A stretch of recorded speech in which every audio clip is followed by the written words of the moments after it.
All right, welcome back to Ducks and Pucks. This is going to be the second episode. This time we're going to change things up a little bit. We're going to introduce ourselves first, and then we will go into different stats and news around the league and with the Ducks. Eddie, why don't you tell everybody a little bit about yourself? Well, I'm Eddie. I was raised and born in London, Ontario. A long way away from Anaheim, but I don't know. I just fell in love with the Ducks. They were the first team I didn't really get a chance to watch them. We don't get a lot of coverage here. We get Leafs games, Habs games, but whenever they played here, I just kind of gravitated towards the team.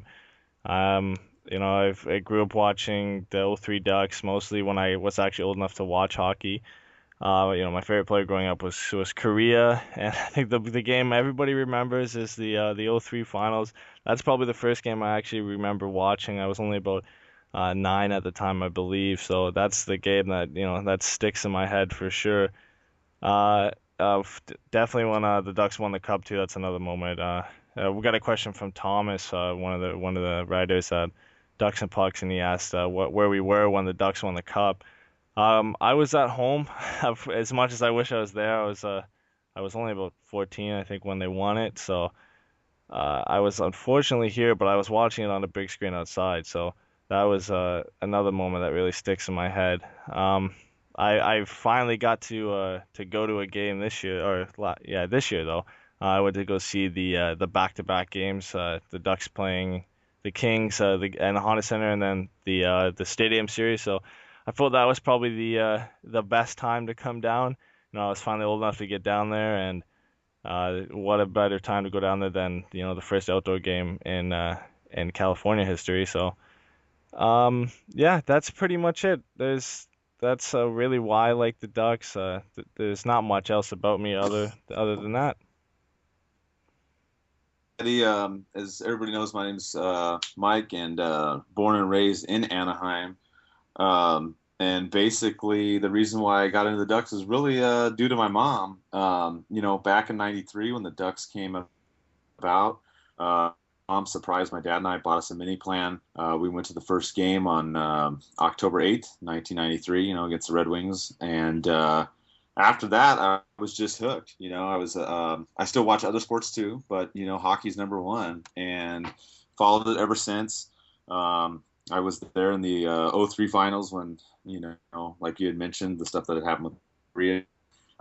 Very, very exciting. Obviously, winning all the home games was great. And then, of course, losing all the road games to the Devils. And going back also to Thomas's question, I was there when we won it all, which was amazing. Uh, I had a crappy flip phone, which I had photos on, and I don't know where that phone is today. So kind of unfortunate I don't have the photos when I was there. But one of the best moments. My first initial favorite player was Paul Kariya, and then after that it was Teemu Selanne, which most people can tell because that's a lot of the articles that I reference and talk about are Teemu Selanne. And then basically the whole blog came about. It's just there's been other blogs out there, and the websites just come and go. We've seen some in the '03 time and the '07 time when the Ducks won. And there were blogs that would come up and they do really, really, really well for maybe 6 months or a year, and then they would just disappear. So I just came up with the idea of making a blog and getting people involved. And there's some other stuff we'll talk about later on in this episode. But people had asked, what's the big thing with the blog? And I like getting information out to people.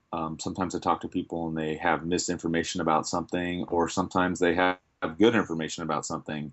Like one of the recent articles, someone had told me that there were some discount shirts at the Honda Center. So I went down there and found the shirts and bought them and then put it out there to, all the fans. So that's one of the joys I kind of get out of it, is relaying information to people that maybe some of the bigger, more commercial type blogs don't do. And then some people asked about the podcast. Well, Eddie was the reason for the podcast. So he's the one who approached me with that. And here we are. So you can thank him for the podcast, and you can thank me for the blog. I gotta ask, was Ryan Kessler down there selling you the shirts at the Honda Center? No, he wasn't down there. No, I know we saw the video, but no, he wasn't down there at the time. At that, I must have been a day or two too early for that one. Another question too that some people had asked us about the upcoming season two was the games we're looking forward to. You know, obviously I'm looking forward to the home opener. I'll be there against the Minnesota Wild, and I'm looking forward to. You know, we don't know, but this is rumored. They're looking at January 11th, the home game against the Winnipeg Jets, as possibly the game that they're going to do a ceremony for Teemu Selanne retiring. It was in our open house article that Jeremy posted. For those of you that don't know, they have an event every year where they talk about the Ducks and they do a season ticket kind of portion of it too, where you can look at seats and buy seats. And it was mentioned during that time with Tim Ryan, Bob Murray, and Ryan Getzlaff were all there, and they talked about it. They didn't go into specifics, but a lot of us are putting our money on that date to be a date that they're going to do something special for Teemu.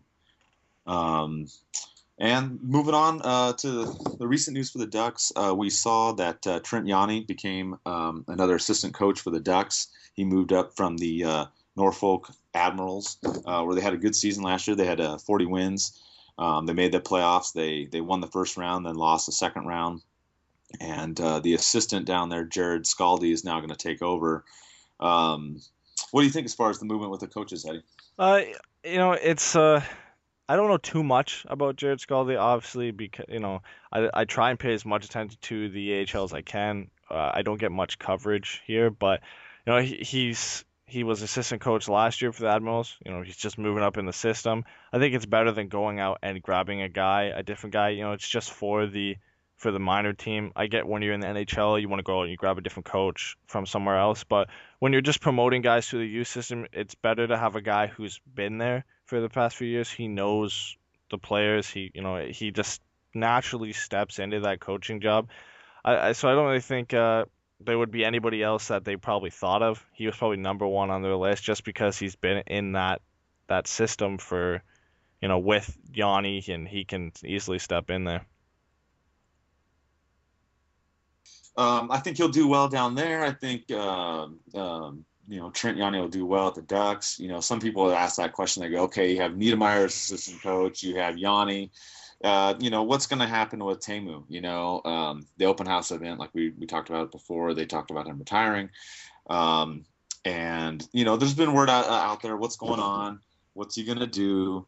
Is he going to be a coach? Is he going to be in management? Is he going to retire? I don't really see him doing the coaching thing. For some of you out there on Fox Sports West, they had an interview with him and Brian Hayward. He talked about coaching a little bit, but it seemed like his heart was more in management. I don't know. What do you think Teemu lands next year, Eddie? I see him more in management. I just can't picture him behind the bench. When you look at, I just can't see him getting mad. For some reason, I can't picture Teemu yelling from behind the bench. I see him more management. I don't know how high he can go in management. He's got a ton of hockey experience, obviously, but I don't see him behind the bench. It would have to be in management, if anything, and I'm sure when we've seen some interviews, he seems to be leaning more towards that. What do you think too? We had our other writer out in Finland, Timo. He mentioned that Jari Kurri and Selanne were talking about doing some kind of cooperation in Jokerit. Do you see Teemu maybe going over there instead and either playing or managing over there? If he does, I don't really think it's a long-term thing. I'm not inside Teemu's head, but I think Yeah. he probably would rather work with the Ducks. But I definitely I could see him going back to Finland and working with Jokerit for a few years, and just maybe to get some experience, some management experience before he comes over. But I'm sure they've already got a role slotted in there for him anyway, like right now. So I don't see him staying in Jokerit long term. He's probably already like if he right now went to the Ducks, he probably has a job. But if he wants to pick up some experience, then going back to Finland wouldn't be a bad idea. And we figure that Teemu's gone, so we can figure out what he's going to do later and whatnot. But that leaves another hole on the Ducks roster, and we're trying to figure out where all the players are going to fit in. And Eddie, you got an interview here of Bruce Boudreau on Sportsnet 590. And you want to play that so we can let everybody listen to what Bruce has to say? Yeah, it's well, it's kind of cool because I think probably most of our viewers aren't from Canada. There could be a few, but yeah, there's an interview on Sportsnet here, which is one of our main sports channels, and he was on Primetime Sports with Bob McCowan here. So we're just gonna queue up an interview with Bruce and Bob from Sportsnet 590 The Fan. Here's one of our favorite people. He's the head coach of the Anaheim Ducks. Bruce Boudreau is with us. Hello, Gabby. How are you? Bob, I'm fine. How are you tonight? Excellent. Before we get to the future, even the present, let's take a minute in the past.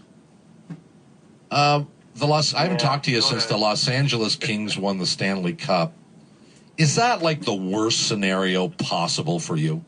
Like, is that? I mean, anybody but the Kings. It's one way it's really bad because, quite frankly, the Kings fans are everywhere in Southern California, and they let us know it every time they see us.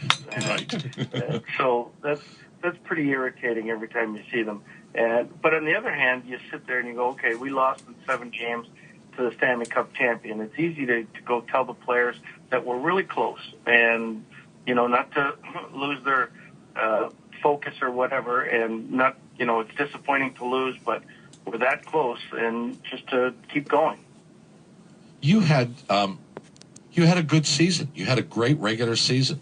You looked like you were primed for this postseason. And while you had some success in the postseason, I think you would acknowledge it had moments. It was a struggle. Was it surprising to you that it was a struggle? No. I mean, whether we like it or not, we always say, geez, I don't want to play this team in the first round. I don't want to play that team. And you don't admit it publicly, but privately you're thinking these things. And Dallas was the team that we didn't want to play because they'd beaten us 2 out of 3 times during the season. And we knew they could really skate and that they'd have a lot of confidence. I thought we played better than them, but it was a really tough series. The Kings series, we thought we were going to win. I mean, we were 4-0-1 against them in the regular season. And, I think one of the things that really hurt us was when they tied it up with 7 seconds to go in game 1. I think that was it took us the whole next game to get over it. And then we won 2 in their building and game 5 back in our building. And I thought we were going to get it done. But as you could tell, their resilience for that team when their backs were against the wall, you could tell they've been champions before. Coach, a couple questions. You added 2 really good pieces. But in your mind, coaches who would get that close, are you done? Or are you hoping, that to keep moving, there's another piece you want to add? Well, I think we're probably done right now, but that doesn't mean we can't add during the season. I think right now we have 8 defensemen on one-way contracts and 14 forwards that are 13 forwards on one way and another young player that's really good that would be hard to keep out of the NHL. So I think if there's anything that would be doing right now, it might be subtracting. But I don't know what they're thinking. I'm in Ontario right now, so I don't know what's going on back in Anaheim. But I think with the things we did with getting Kessler and Nate Thompson, I thought were 2 really good pickups. Kessler, I've never coached a team that has had a 1-2 center punch like this, so it's going to be interesting to coach that team. And I think our young guys are matured enough that they're looking for prime time, even with Selanne and Koivu basically retiring.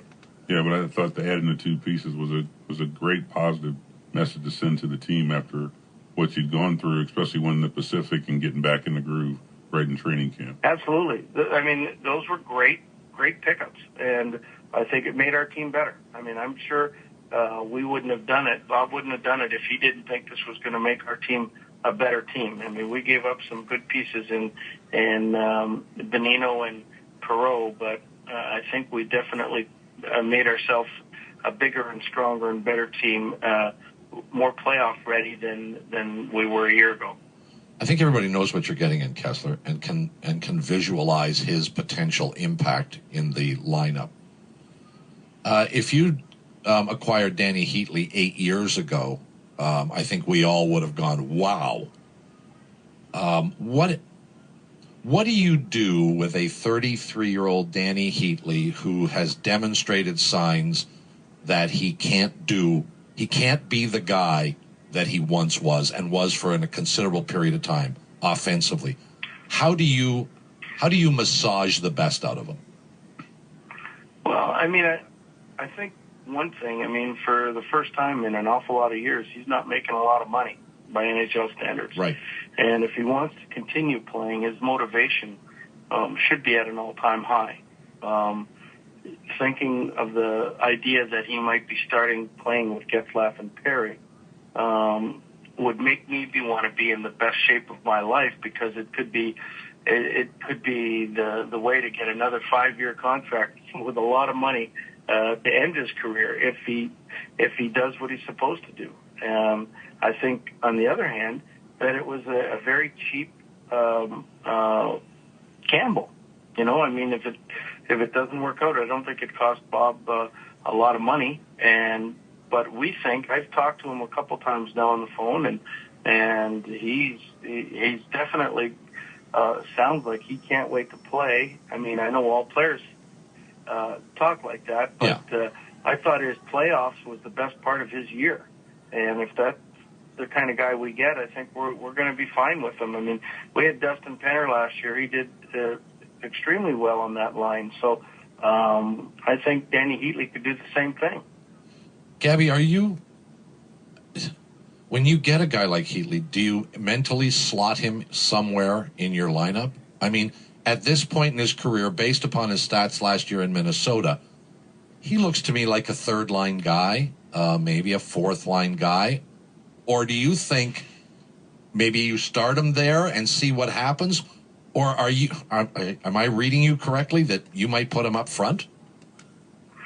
I might. I mean, his whole life, he's been a scorer and a dynamic scorer. That's true. And I believe that you put people in positions to succeed. And a lot of times you put a player like Danny Heatley on the third or fourth line, he's going to play like a third or fourth liner. Mm-hmm. But you give him the opportunity and the ball and say, here, let's see what you got. And it won't take long to find out whether he's got it or he doesn't. I mean, because that would be the biggest, boy, if somebody gave me that opportunity when I was playing, I definitely would have taken advantage of it. Well, who do you put with Kessler? Have you thought about that? Yeah, I think we've got a multitude of guys that we could put. You know, Cogliano, Silverberg, and Kessler would be a line that could skate as well as anybody in the league. They can check and score. I mean, it would be, I think, a perfect combination. I don't know if that's the way it'll end up, but it sounds like a pretty good line when I've gone over it in my head. So you're going to have two lines, arguably as good as any two lines in the National Hockey League. And I'm not asking you for confirmation of that. Let me just say that that's the case. I wonder how cognizant you are even now of the danger of subtly, maybe not deliberately, using those two lines too much during the regular season. Do you have to keep reminding yourself it's a long grind? I got probably 100 games I want to play this year. These 82 have some import, but the 28 or 18 or whatever I play after that are a lot more important. I mean, that's got to play in your head. You know, Bob, normally I agree with you, but I'm not going to agree with you this time, because anybody that knows me knows I play four lines. If you look at the ice times of Corey Perry, was 18 minutes all last year, and one of the reasons we led the league in goals was because all four lines contributed. And I firmly believe we have to have the same thing this year, is we have to have everybody contributing. What it does do is it makes it easier for me to match lines. with the strength of Ryan Kessler. And I'm taking nothing away from Benino, Koivu, or Perreault, but they were small centers. Now in the big Western Conference, I can put Getzlaf or Kessler, I feel, against any line and have the other line still being able to play against who we want to choose to play against. Well, listen, before Does that we make sense? Sure, it does. It makes 100% sense. Okay. All right. I'm just, my only thought was, that is there that temptation out there? And I know you play four lines, but I was at that temptation out there. It's like, I got these horses. Sometimes you want to ride those horses. All right. After that, the interview with Bruce Boudreau, one of the first things he talked about was how one of the young players he would find hard keeping out of the NHL. He didn't really mention who that was. We have a couple ideas. I'll start with who Mike thinks it could be. Yeah, to me, it just seems logical that it would be Raquel playing that fourth line center role, because it seems like when he talks about the different lines with, Kessler on the second line with Andrew Cogliano and obviously Getzlaf on the first line, it seems like maybe Nate Thompson goes on the third and Raquel on the fourth. He played really, really well last year. And I just find it hard-pressed that Bruce would bench Raquel after doing such a great job throughout the season on that last line, and in the playoffs getting his first goal, and just being a hard worker on offense and defense. Yeah, I really wish he would have mentioned who it actually was, but he doesn't. He just kind of says one player, one young player. So that could be a number of guys. Could be Edams, DSP, but I really think they have locked up spots on the team when looking at the roster. So it kind of just leaves Raquel, because he's been familiar with Raquel with the 18 games he played with Anaheim last year, so I don't really see it be anybody else, especially when he mentions Heatley's going to play on the left. We've got Cogliano's going to play on the left. I think then that center spot is open, so I think it has to be Raquel as the guy who he's really talking about. And what do you think about Bruce's comments as far as Heatley? Obviously, he's coming in. He's not making as much as he's used to. He's going to try him out on the first line with the Twins, and then Cogliano, Kessler, and Silverberg on the second line. Me personally, I'm fine with both those. I like that option. I think that if he starts the season that way and he rolls that way for the first few weeks, and it works out, I don't see that being a problem. You've got two really good lines, two lines that can sustain offensive pressure, two lines that can play decent defense and win faceoffs. I wouldn't be upset at all with those two going forward as the first two top lines. Yeah, it kind of sounds like he's calling them out too. Some of the two of the quotes he said in there, it's the first time he's not making a lot of money, and then his motivation should be at an all-time high. So he's really saying you better perform. We want you to be back to scoring 50 points. So he's gonna. It sounds like he's gonna give him that shot. He also said it should be a way. His play should be a way to get another 5-year contract. That should be his motivation. So I think he will come in motivated. I don't know if he listened to the interview with Boudreau. I highly doubt it. But he's got the Boudreau's right with the motivation. He said he's gonna possibly test him out on that first line. If he does, and if he's motivated and he plays well, he can definitely put up a good enough points to stay on that line. And then he's gotta pick up the defensive slack a bit. He's been a little obviously weak in that end. He doesn't back check hard. You can't put all that pressure on Perry and Getzlaf because they've had line mates who will come back. Penner came back and played defense, but it seems like Boudreau's gonna play him on the first line, and then, like he said, if you play him on the third and fourth line, he'll play like a third and fourth line player, and he believes he's more than that. He said he's always been a high scoring player throughout his career, so I think he's right in that. In fact, if you're gonna play Heatley on the third and fourth line, you're gonna he's gonna perform and put up numbers like a third and fourth line player. You saw that in Minnesota last year when he played with Coyle and Niederreiter. That's obviously not a top line. That's a third line. Yes, he didn't perform with Parise, but you're going to play him on the third and fourth line, he's going to act like it. So if you give him a chance on that first line, hopefully he's motivated to actually do well. And if he plays on that first line and does well, how many goals do you see him getting? Me personally, I think if he's on the first line, healthy, plays well, has the chemistry, all those intangibles as well, I see him putting up at least 20 goals on the first line. Yeah, I see him sniffing 20. I don't Bob McCown on that interview, he said that he could possibly they wouldn't be surprised if he reached 30. I think that's a little bit of a stretch. I really like the Heatley signing. If he reaches 30, that's a Outstanding. bargain of the season. If he reaches 30, I don't see him reaching that. I think 25 maybe at the highest. But he's a big guy. You don't lose that scoring touch. He's obviously a little bit slower than he used to be. He's definitely not going to get 50 again. But 20, half that, I'd be fine with that. You wouldn't find any complaining from me. And what do you think about, he talks about the second line, Cogliano playing wing with Kessler and Silverberg as that second punch, basically, as he talks about, 1-2 punch at the center position, but basically 1-2 punch for the top two lines. Do you think that second line is what you'd roll with, or is there something I yeah, I didn't have that down. I actually had those two on different lines, but when he mentioned it, I just kind of looked at it more, and I actually really like that as a line. They can all skate. Obviously, we know Cogliano can skate. Kessler's a really good skater. Silverberg's a really good skater. They all can check. They're big guys. Cogliano's not too big, but he's one of those gritty kind of Brendan Gallagher players where he'll get in there and he'll still throw a few checks, and they can score.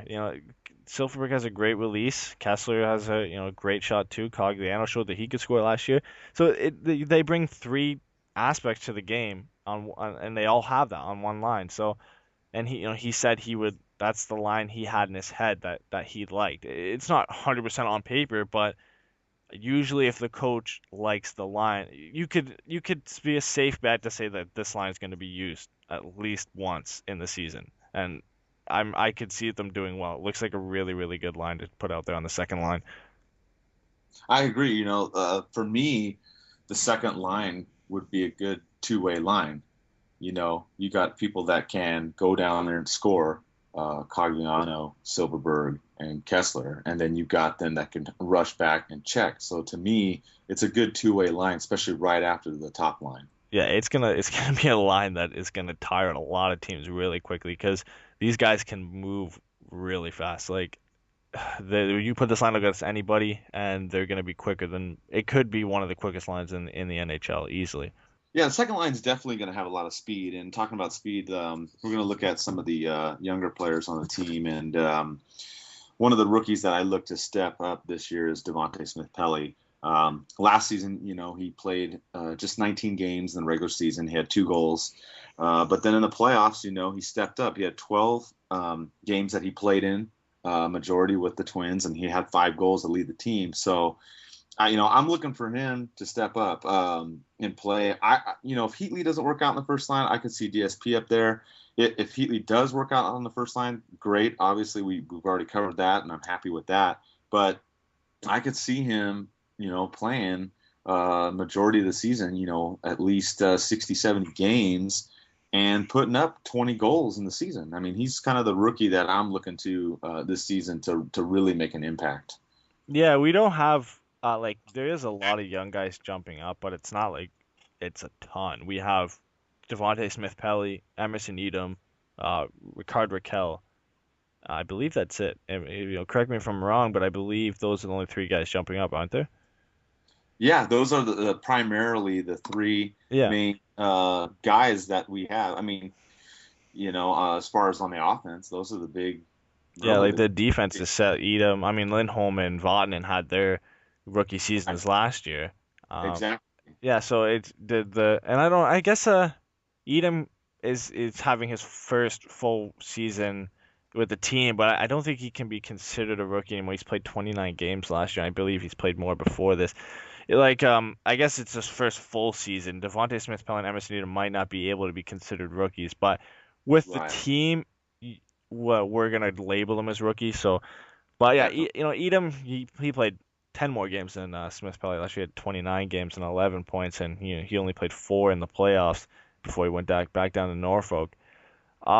This could be a season where he's gonna have an elevated role. Selanne's gone, Koivu's gone, so a third line role possibly for Edom this year. It's yet to see where he's gonna play. Boudreau didn't really mention Edom unless he was that young player he was talking about. And then Raquel, I think Raquel's the most intriguing guy because he's going to be the real natural rookie coming in the team, playing 18 games this year with 4 assists. He's definitely going to have to make a huge jump, and if he's going to actually play third line center, he could have a really productive year. He's got to get, obviously add some goals to that and had a few more points, but if he puts up 30, 40 points, I'd be over the moon. I would definitely be more than happy. Yeah, as far as those young guys go so far, I'd be happy with all of them, stepping up and getting in that point total that we've been talking about for the next coming season. And, another guy that I look at to break out next season would be Patrick Maroon.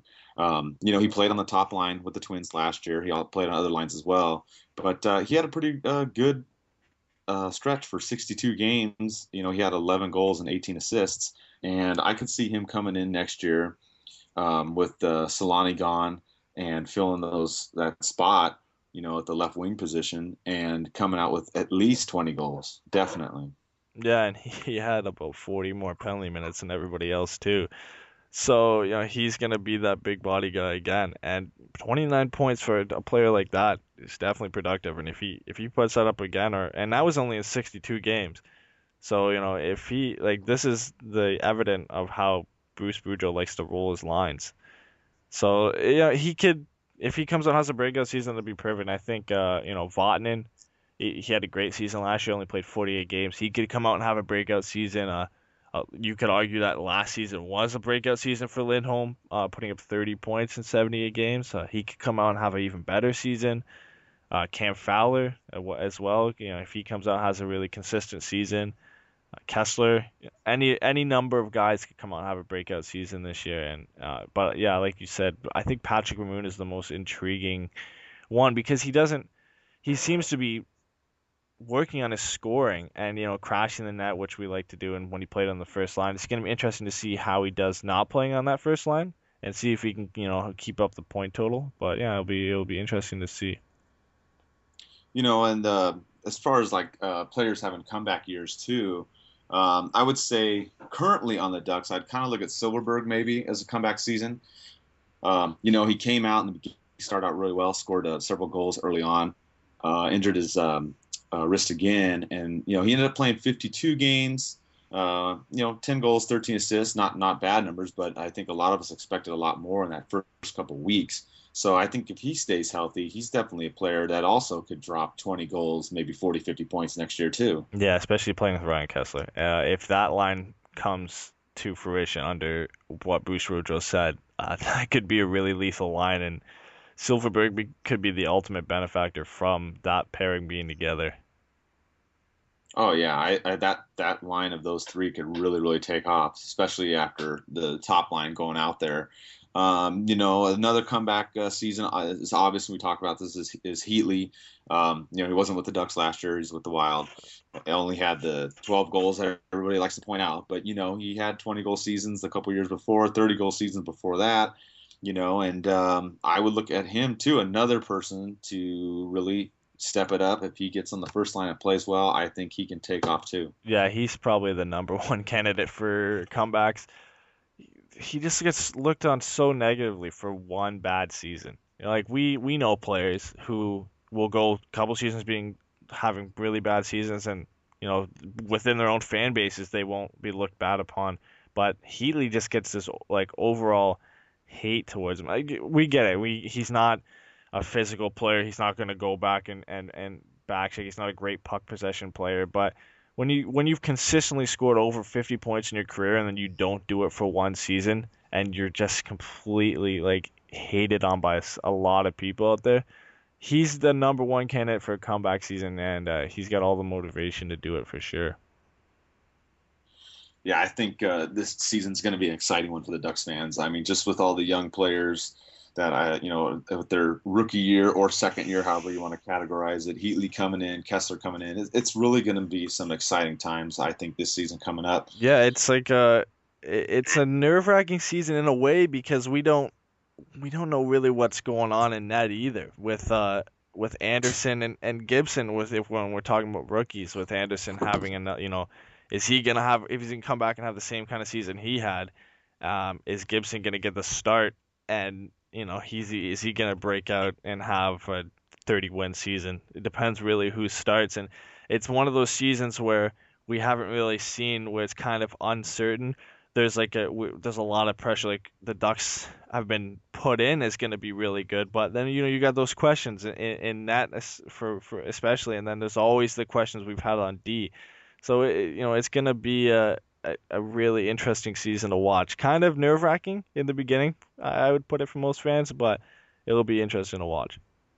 Yeah, I agree. I think it's going to be a filling out process, definitely in October, November, and getting all the lines set up, like you said, getting the D set up, goalie, all those things. But I really think that they get all that down, hopefully December at the latest, and just really pile through January and down the final stretch. I mean, I don't see them not, ending up in the number 1 or number 2 seed, in the Western Conference. It just the way the moves have gone in the off season, like they were talking about and part of that interview that we didn't post up on here is they talked about the teams making the most moves, and the Ducks are the team that has made the most beneficial moves and improvements in the off season.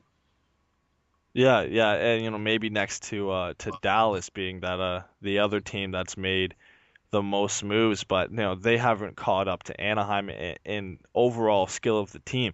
And LA, like there's always the phrase that gets thrown out, championship teams don't have to make a lot of moves, but the LA Kings, obviously they didn't have to make moves. Their big move was re-signing Gaborik. Chicago brought in Brad Richards, but we're right up there now. We got we got a lot of questions in goal. We're not but we're in a better position than some other teams are in that. St. Louis is Allen and Elliott, so it's gonna be scary. I think for the first game, in my opinion, watching Anderson or Gibson get the start. But I think it's gonna work out for the end of the season. Definitely, and looking around the NHL, that we talked about some of the moves by the other teams out there as well. And Nashville signed Ribideau and Roy, and both they're pretty good now at the center position. How do you think Nashville pans out now? Yeah, especially with Mike Fisher going out for such a long amount of time. Uh, these aren't really the guys Nashville wanted. It was rumored they were going after Joe Thornton, and I think that was probably their number one option. But that would have had to been in a trade. They would have had to give up a lot of pieces. This is good business, but it's not great business. He's in regression for sure. He's 31 now. He's not putting up the same numbers he did with Buffalo. His point totals seem to just continuously go down. He could be a candidate for a comeback season in Nashville, but I don't really see it. Unless he's on a line with James Neal, the offense in Nashville drops down considerably. So who he's playing with could dictate how his season went, but he was on a team in St. Louis last year who has a lot of scoring options. He only put up 37 points, which isn't terrible, but in a team that's looking for a number 1 guy, these two are number 2, number 3 guys. And Mike Ribeiro consistently put up at least 40 points in the last 6 or 7 seasons. So he's probably going to be the guy that's up there, but he's kind of unreliable in his own end. So Nashville's going to be an interesting team to watch because they've been up and down, sort of like the Islanders. They've made the playoffs, then they don't make the playoffs, then they're near the bottom of the league. So they're kind of all over the place for the last few years. Obviously these are good additions to the team. I just I kind of want to see how they're going to actually affect a team that's always been limited on offense. As you mentioned, Nashville is going to be interesting to watch. They've historically had a really good defense on their team. With Fisher out, though, it's going to be interesting to see how the offense pans out. And speaking of other teams that are looking to make some moves, we were looking at Chicago, and they're shopping around Johnny Oduya. And I've seen some Ducks fans make some posts about, hey, what about this guy? We should go pick him up as another defensive player. But honestly, in my opinion, I would say no. I like the lineup we have with the D-men right now. Not to say that Oduya isn't a good player or anything of that nature. I don't see him fitting into our defensive system in Anaheim. Yeah, I'm not. I really would not want Johnny Oduya. And like nothing against Oduya. He's been a good player with Chicago. We got Clayton Stoner in here for that reason. And trading for a guy like Oduya would make really no sense at all. Like if we're gonna grab a guy, we want a top four guy, a bigger top four guy, somebody like a Brent Seabrook or a Yarmulson, Tyler Myers kind of guy.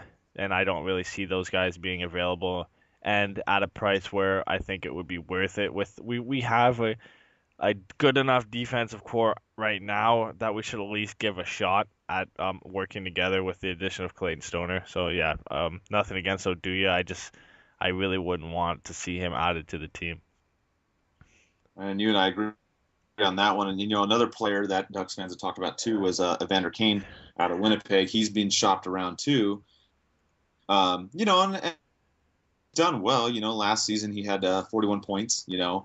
Throughout his handful of years that he's been playing, he's been averaging almost 20 goals a year. But again, the problem with him is we already went and got Heatley at a bargain deal. I just don't see the Ducks trying to trade some youth for another left winger. What do you think, Eddie? You've been linked with Kane for a while, as that guy who could really fit with Getzlaf and Perry. He's a big guy. He's a physical power forward guy who can score. But at the price that I've seen been thrown around for a guy who's not even really close to a point per game. Theodore's name has been thrown in with Raquel and like a first rounder or three young guys or like Lindholm and a prospect. Like for Evander Kane, I'd rather pass. All right, I agree with you, Eddie. We should just pass on Evander Kane. And looking at all the teams, the Vegas odds, they have the Hawks 7-1 to win next season, the Kings at 9-1. The Bruins 10-1, and then the Ducks and the Penguins 12-1. How do you think the teams stack up? Do you think anybody does better than expected or worse? I think a team to watch out for next year would probably Dallas for sure, picking up Spezza. Minnesota with Vanek, but they both made the playoffs last year. Edmonton, we've been all looking at for the past few years. When are they gonna? For one of the rookies and their first round picks that they've accumulated going to do anything. I don't think it's this year. Nashville could be one to watch. James Neal, Seth Jones' second season. With Ribeiro and Roy going there. It's a tough Western Conference though. I don't really see them. St. Louis as well with no Halak and no Miller. They've got Allen and Elliott. That's going to be interesting to watch. On the Eastern side, I really want to see how. I think Columbus is going to be another surprise. Tampa Bay with Duran could take them to a next level. I think that's really Toronto again. They're probably going to disappoint. Other than that, I don't really see any surprises. Yeah, I don't see too many. I think I agree with you in the West. I'm kind of looking at Minnesota and Dallas just to see how they do. They both made the playoffs. They both played tough in the West. Those are kind of my two teams for fans to keep their eyes on. Looking at the East, I'm curious about Columbus. They gave Pittsburgh a hard time. I'm kind of curious to see how they come out. I'm curious too to see how Pittsburgh comes out. We talked about Crosby last time. Looks like he's not going to have surgery now that they're saying. I mean, obviously but I'm kind of curious to see how they're going to do with all the shakeup. Obviously Baalsma being out over there. I'm also curious to see how Detroit does. Detroit barely made it last year. It'll be just kind of interesting to see if they can come back a powerhouse team, or are they going to, just be a 7th, 8th place team? Yeah. Detroit's kind of one of those teams. I was rooting for them not to make the playoffs last year, not to offend any Detroit fans, but they have that huge streak. They're getting older, but they've always got the horses. Datsuk, Zetterberg. They like to take the time with the youth. They've got Nyquist, Tatar coming up, so I think they'll make the playoffs again. Probably just slip in like they did last time. I don't see the playoff landscape changing much. A lot of the teams outside the playoffs either lost players or didn't do too much, other than Nashville. No one really in the East did a whole bunch to make the lineup any better.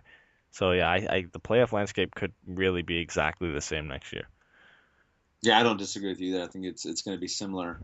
And moving along, another section that we added to our podcast is going to be fan questions. So anybody out there has a question, you can hit us up at DucksNPucks@mail.com. Or obviously you can hit us up on Twitter, Facebook, and all the other social media avenues are out there. But we're going to take some questions and answer them. Going on with the moves and everything going down in the off season, we had Jimmy out of Los Angeles asking, does he see the Ducks trying to get another free agent or a trade? Based upon the interview that we played earlier, it looks like Boudreau is not going to do any kind of free agency moves with the Ducks. I mean, obviously Murray's the one that would make that decision, but it just doesn't seem like, at least the free agency part, seems like the Ducks might be good to go. What do you think, Eddie? I hope so. I really hope they don't add trade maybe depending on who it is, but I don't want to give up, any of these young guys that we've coming up like Theodore and Raquel, and these are the guys that teams are gonna want for a guy. Like the only move I see us making, if any, is for a top four defenseman because it's really all we need. And at the price that they're going for, and that a lot of teams have been rumored to put out there, I don't really see it being a good choice. And I'm pretty sure Murray's done. I don't think, and the only way we'd make a trade or free agency is 100% done in my opinion. Free agency is done. Trading, not till maybe halfway through the season if it's needed by injury or just because we're not doing well in a certain position. But I think the lineup we have going in, like Boudreau said, we have 13, 14 one-way forwards, 8 one-way defensemen, 2 one-way goalies, and a young guy he finds hard to keep out of the NHL. So making a trade or signing another player really doesn't make any sense right now. Yeah, I agree. I don't really see them doing anything right now until, like you said, we get the preseason underway, get the beginning of the season, get the lines, and just kind of see how everything goes. I mean, I think, the Ducks can come out strong like they did last year and just ride it. I don't really see us trying to, make another move. Like you said, some of the top defensemen out there, I mean, some people are like, hey, let's get, Weber. It's like, okay, that's great, but what are you going to Let's go get Weber. Let's go get. I want to know who said that. Yeah, let's go get Weber. Let's give up everybody on the team. Come on. Exactly. I mean, Oh you my gotta God. look at some of these, some of the people, like you said, they're throwing out these names, these high up, Let's go get Crosby when we're at it. Come on. I mean, This guy's top 3 in the league in defensemen, so. Exactly. So, some of the names, I mean, yeah, would it be great to get another top four defenseman? Sure, of course it would be great. But like you said, the price is it's just too much right now. If we were going to try to go get somebody and give up, quality youth in exchange. And our second question came from Alexander from Huntington Park in California. Again, assuming that the Ducks do try to make a trade for a big defensive player, he's saying, if we had to give up a forward, do you give up Paul Murray or do you give up Edom? I wouldn't want to give up either one. Let me preface it that way. But because this is the question and it's one or the other, I would lean a little bit more towards Paul Murray and keeping Edom. Strictly based more on a positional type thing. We don't have as many players at the left wing position, and I just think at this point in time, it's a close call. But I would think Edom would have a little bit more value for the team in the long haul. Yeah, it's a hard decision. They're around the same age. Edom is quicker than Paul Murray. Paul Murray is more physical than Edom. Paul Murray's been with the team longer. He's put up more points. To say who has more value right now, I guess it would be Paul Murray. But if we're asking who I'd rather go, I think it would just, like you said, with Edom being able to play left wing, and we don't have a lot of guys being able to play left wing. I see Edom being that third line left wing. So Paul Murray kind of, if he doesn't play third line right wing, then where does he fit? So if we were going to make a trade, it'd probably be Paul Murray I'd let go. But I'd rather keep both of them. But for the sake of the question, yeah, Paul Murray I would let go, but at a slim margin compared to Edom. Definitely, and those are the couple questions that we had time for this week. Like I said, continue to hit us up on the email or social media. We'll answer more questions as each week comes along. And basically, we're going to provide you with some updates too. Each week, when we make some more changes, we did some new things on the blog this last week. We added a section that has the podcast on there, has a little brief summary of everything. You can go on there and click on that to see basically what we talked about for each podcast, and it'll link you now into iTunes. We'll have both iTunes and YouTube formats available for you to listen to the podcast. Another section we added was honoring military heroes, which Tyler, our writer from Texas, kind of approached me about, and that's why it came about. He had a good buddy of his that passed away overseas, unfortunately, almost on the anniversary date of his other friend that had passed away 3 years ago. So he had approached me and said, "Hey, Mike, I'm having a tough time.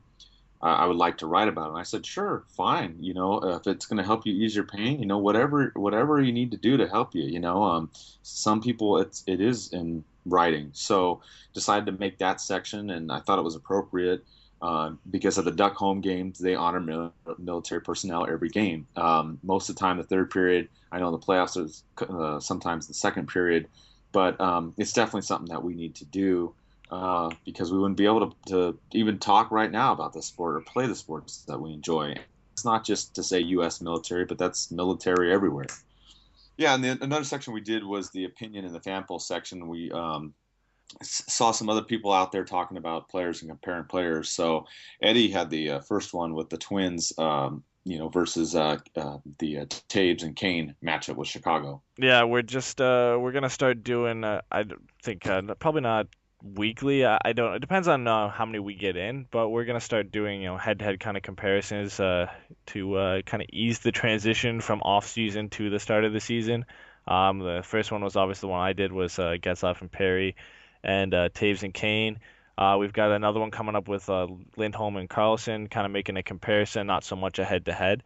But yeah, we're gonna do a couple of those throughout the off season, and pump out a couple more head-to-heads, and hopefully get some good comparisons in. Yeah, and that's again where the fans can come in. If you have someone you want us to compare, we'll do a fan poll and we'll throw it out there. It could be two Duck players, it could be two non-Duck players, or a Duck player versus someone else on another team. Whatever you the fans think of, just send it to us and we'll pump out a poll and see what people think. Another thing we're going to start, obviously, when the season comes up, we're going to have another category on fantasy hockey. I know a lot of you out there play that.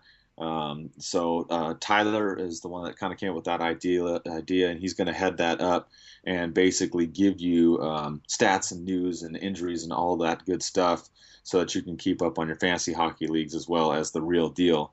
And the website's been doing well lately. We've had some popular articles lately. Obviously, Selanne is always a big topic. He comes up. That one has been out there for a while. And Hiller's been the other big issue, too, that came up. Obviously, a lot of people thought that he had said some things that he didn't say. We were able to get that verified again through Sportsnet. The audio, I was able to upload that up onto or at least the link to the audio up on our website. And that was, wow, I mean, that was one of the most popular articles we had recently. And again, that's, why I really wanted to have this website, because like I said, there's times that information comes out or rumors come out there, and I like to either get the rumor confirmed or denied, or if there's some other good information, to get it out there to you, the fans, because sometimes, like I said, you don't see all this information in the commercial sites. They'll talk about stats and trades and news, but they don't talk necessarily about more localized information, and that's really kind of what we're trying to do here with this blog and podcast, is to bring you all the big important news, but also to bring you some analysis and important information from the local scene here in Anaheim. And lastly, I just want to thank one follower of the week, Everything Hockey. You can follow them. It's Everything with EVRYTHING Hockey, and they really help promote our website. They have a lot of good funny videos and pictures, and I just suggest that you go out there and follow them for a good laugh and hockey stats. Yeah, don't forget to check us out on iTunes, guys. We took us a long time to put it on iTunes, so we're a pretty big deal now, guys. So check us out on iTunes. Hit us up on Twitter, at DucksNPucks, at Eddie Jones 20. Don't forget to check out the blog. This has been the second episode of the Ducks and Pucks podcast. We're gonna bring out another one on Sunday. So yeah, thanks for listening. The Anaheim Ducks are the Stanley Cup champions.